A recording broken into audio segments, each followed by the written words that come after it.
Hello everyone, this is Anna from Bread Journey, and today I'm coming to you with another tutorial, and it's a two-in-one, how to make a gradient colored loaf but also a geometric design.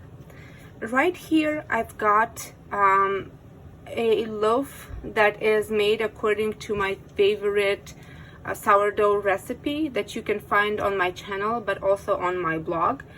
It is above 75% hydration. It is about 25% whole grain. So that's the info on this one, but this tutorial can work on any other sourdough loaf. So let's begin.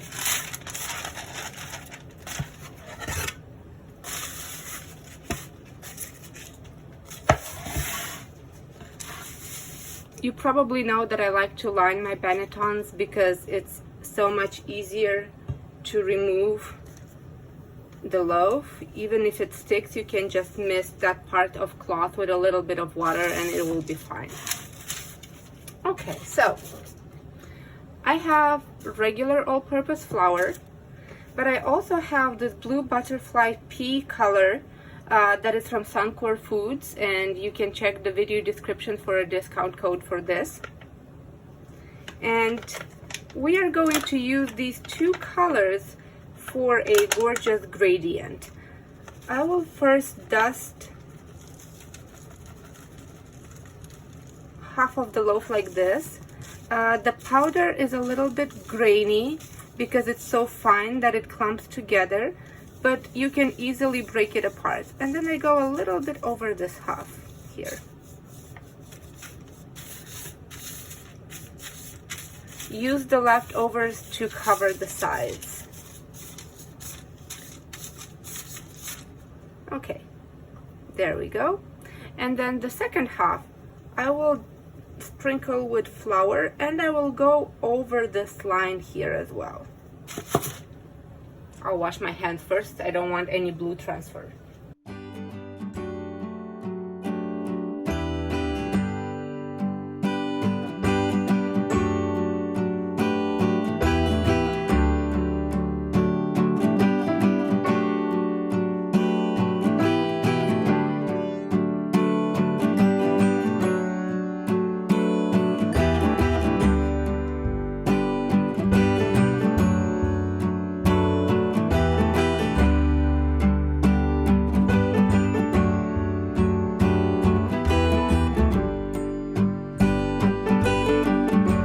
I think this looks good. Just add a little bit more blue over here.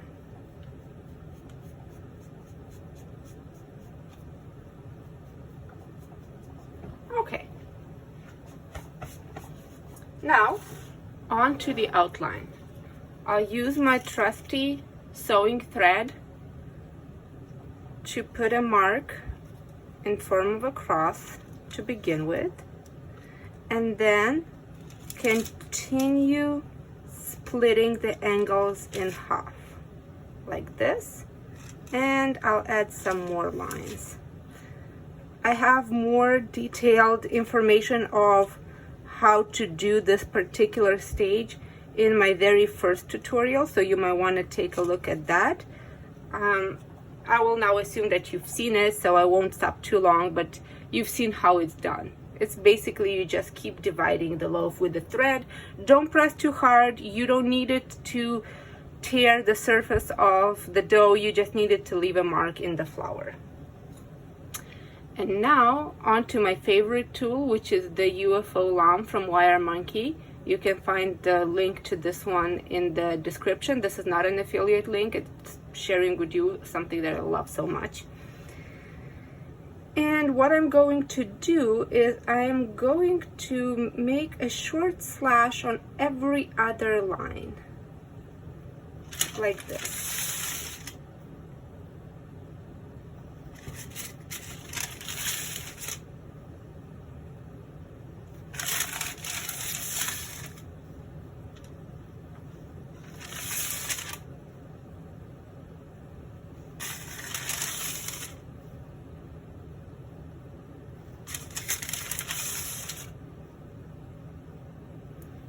Okay, this is the very beginning of our flower. Now connect these at an angle downwards to make diamond shaped petals.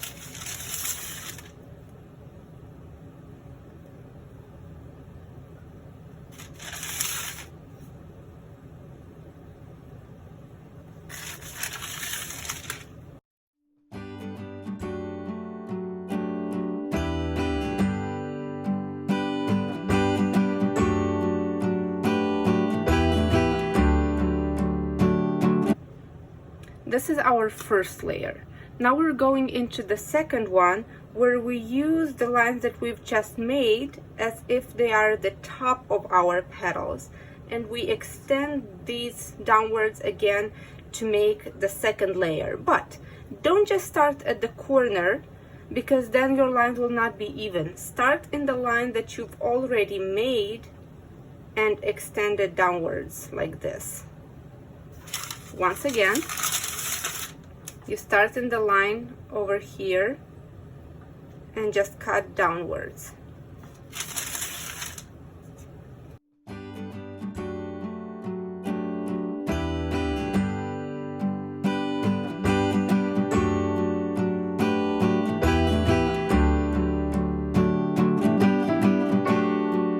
Good.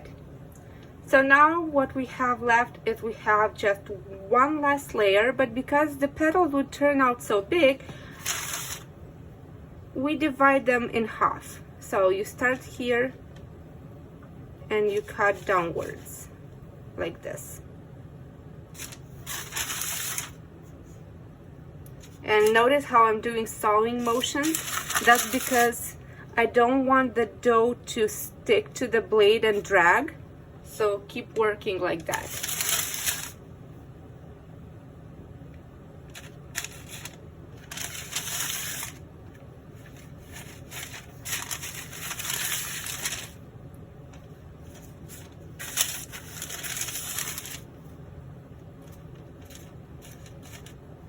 Okay, now we are not done yet. We'll go back to the second layer of petals, and we will do the same kind of thing that we did here and open them up from the top, but only halfway, like this. So when the bread opens in the oven, these petals will have a nice split shape.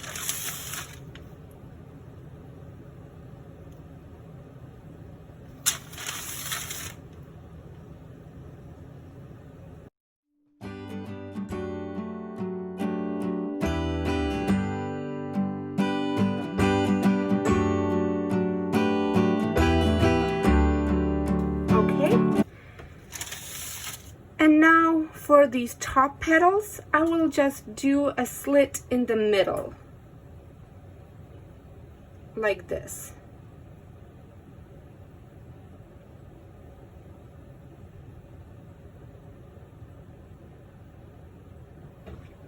Now, before we send the loaf into the oven, it's important to go back and make sure that all the cuts that we did are fully open, because in this way you can ensure that the loaf will open the way you wanted it to open, not the way the oven will want it to open.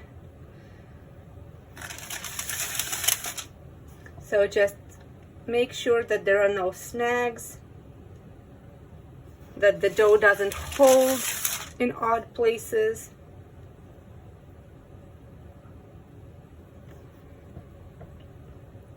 Same goes for these babies here. You can even open them sideways with the blade a little bit to make sure that they're fully open. There we go.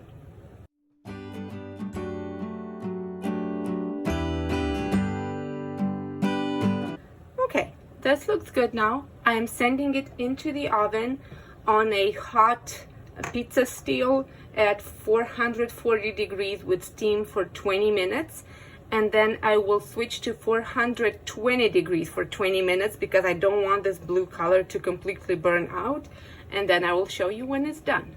See you soon. Here it is. the loaf. It's ready and baked. The color has faded out as was expected, but I still think it's a pretty gradient, and I hope that you enjoyed this tutorial.